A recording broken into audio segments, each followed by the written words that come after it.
I want to give all praises to Yahweh, Ba'ashem, Yahweh Shai, to give me the spirit to do this video. Let's jump right to it. Sirach chapter 2, starting verse 4. Whatsoever is brought upon thee, take cheerfully, and be patient when thou art changed to a lower state. Be patient when you are changed to a lower state.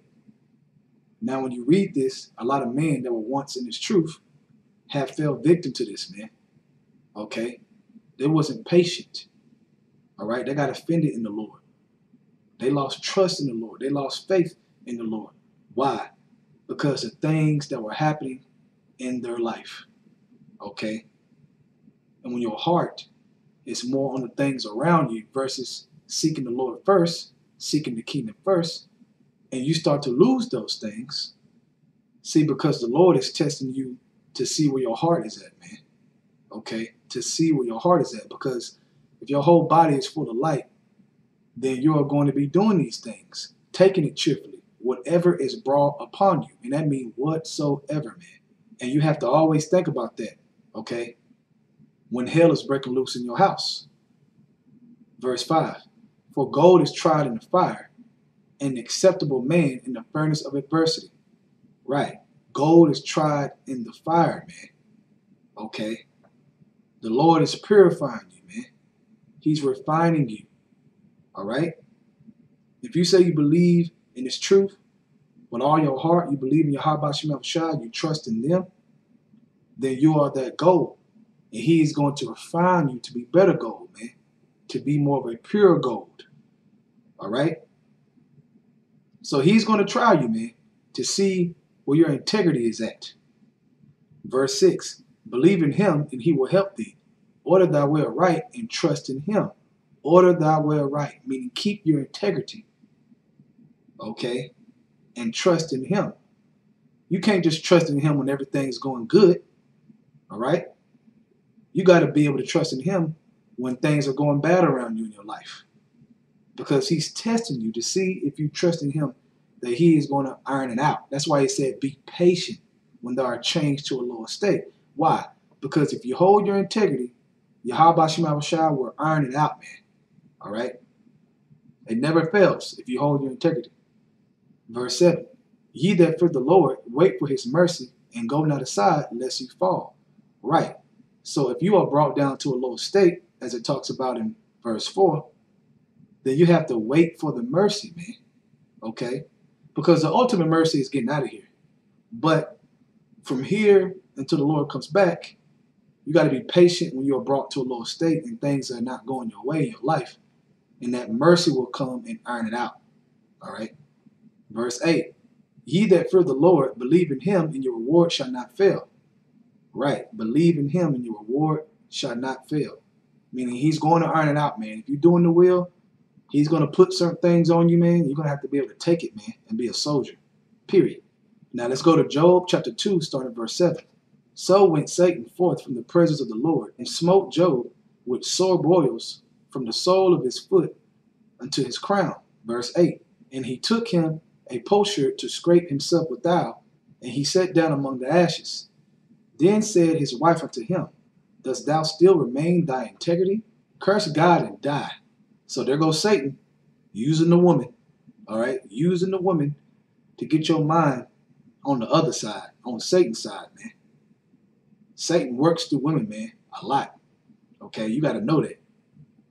So if you're married or something, you got a wife, and you're going through hell, okay, and she feeling it, and she ain't got the faith, Satan's going to use her to convince you to panic, to be faithless, all right, and to curse your God, to curse your Yahweh Shai. You don't want to do that. But this is happening to Job right now, man. He was brought down to a lower state. And there's many other things when you read the story of Job that you know that happened to him. His kids dying, etc., man.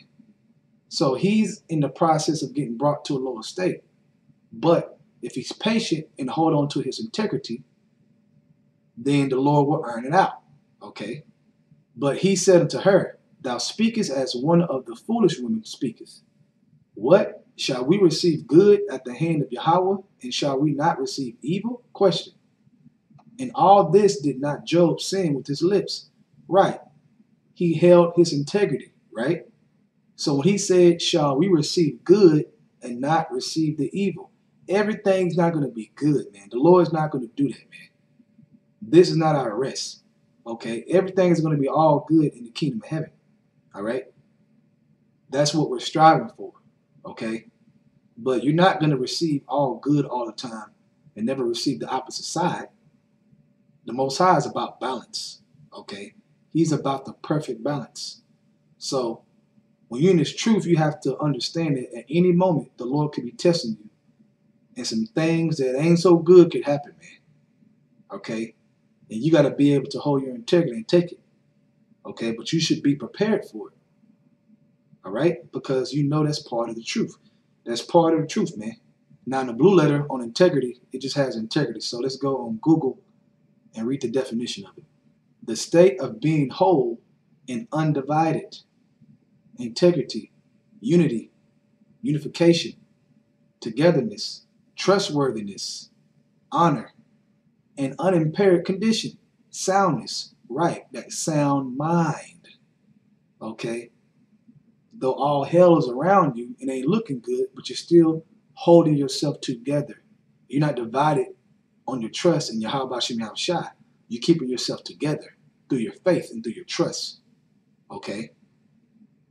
Holding your integrity. Now let's go to 2 Timothy chapter 1, verse 7. For Yahweh have not given us the spirit of fear, but of power and of love and of a sound mind, right? The mind of integrity, okay? That's talking about the mind of integrity, man. And that's going to get you to the kingdom, man, holding that mind state, okay? Because a lot of people in this truth, man, they don't count the costs and they start getting emotional, okay? And they lose that sound mind. They lose it, okay? They lose that faith. They lose that trust. Why? Because of things that are happening in their life.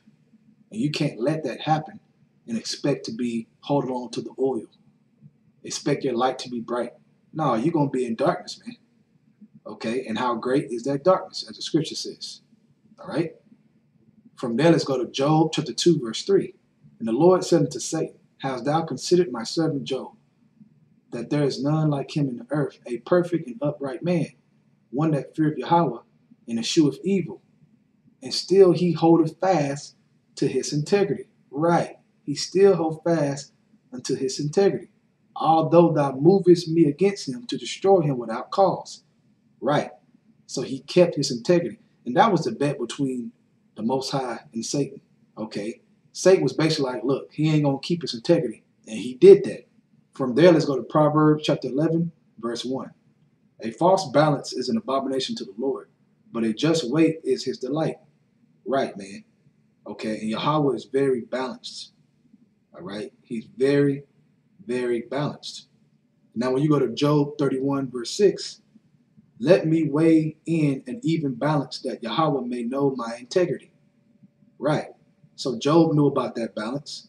That's why he said what he said to his wife. Shall we receive the good and not receive the evil? Right. A perfect balance, man. Okay. And Job wanted the Lord to see his integrity. To know that, hey, no matter what happened, I'm still trusting in you, man. Because Job had wisdom. Job had understanding. And if you claim to have understanding in this time, you have to be the same way no matter what happens. I don't care what it is. Okay, it could be one of the worst things. Okay, but if you're alive and you're breathing, you better hold your integrity, man. You're going to have to if you want to get out of here. Otherwise, you can go back into the world because you were offended, because you felt like the Lord wronged you, man. Therefore, you don't want to serve him anymore. You can't be like that. I got missiles written on it if you do that. A horrible death. Many stripes. From there, let's go to Proverbs chapter 11, verse 3. The integrity of the upright shall guide them, but the perverseness of the transgressor shall destroy them. So the first part of the verse, the integrity of the upright shall guide them. Right. Because with your integrity, what's going to be around you? The angels, because of your fear. And they're going to guide you, man. Yahweh Shem Shai is going to guide you through the angels, man. Okay. And that guide goes right to the kingdom of heaven, man. Right to them chariots. Where we want to be. We want to get that salvation, man. We want that final mercy. From there, let's go to Job chapter 42, verse 10. And the Lord turned the captivity of Job when he prayed for his friends. Also, the Lord gave Job twice as much as he had before. Right.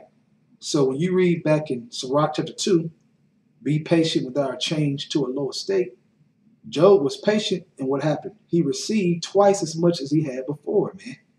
Okay? And we're going to receive, ultimately, everything, man, as joint heirs with Yahushua. Okay? But on the way to that kingdom, when things are going on before then, the Lord can double, triple, okay, and give you blessings along the way for you holding your integrity, man. Okay?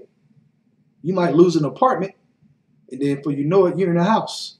The Lord can do that. All right? You can go homeless and then to a house. Okay? Because the Lord is doing what? He's seeing if you have integrity, man. And there are rewards for that. Okay? Even before the kingdom is here. From there, let's go to Romans chapter 8, verse 38. For I am persuaded that neither death, nor life, nor angels, nor principalities, nor powers, nor things present, nor things to come, nor height, nor depth, nor any other creature shall be able to separate us from the love of Yahweh, which is in Yahushua our Lord. Right. Nothing is supposed to separate us, man. And the Lord is going to try you to see if you're going to separate, to see if you're going to run the other way when things get hot. But what did he say? Acceptable man tried as gold in the furnace of adversity. So he's going to bring stuff to your life, man, to test you like he tests Job. Okay? The things that are written for our learning. So you got to look at Job as yourself, all right, through this journey and this truth. Last scriptures, let's go to Job chapter 27, starting at verse 5. Yahweh forbid that I should justify you. Till I die, I will not remove my integrity from me. My righteousness I hold fast and will not let it go. And that's that crown, okay? Hold on to thy crown. Don't let nothing take your crown, man. Don't let adversity take your crown. Don't let being brought to a low state take your crown, man. My heart shall not reproach me so long as I live. Right. So hold on to your integrity, brothers, man. Okay, to death. The Lord said, fight for me to death. And the only way to properly do that is to hold on to your integrity no matter what happens. So this is an exhortation to all the brothers, man, that are going through stuff, man. We all going through things, man. I've had a hell of a month, man. And, you know, I got to hold on my integrity. You brothers got to do the same. You know, brothers got a lot of different stories, I'm sure. You know, so I ain't going to share my stories, but just making it known that, hey, at the end of the day, man, we are all we got. And we got to build with each other continuously until the Lord come back, man. Until everything is said and done, okay? And the only way to do that is to hold on to your integrity. I want to give all praise to Yahweh, Ba'ashem, Yahushai, for giving me the spirit to do this video. Double honors to the elders of Great Millstone. And Shalom to you, Akamar, to this doing the truth and sincerity. Shalom.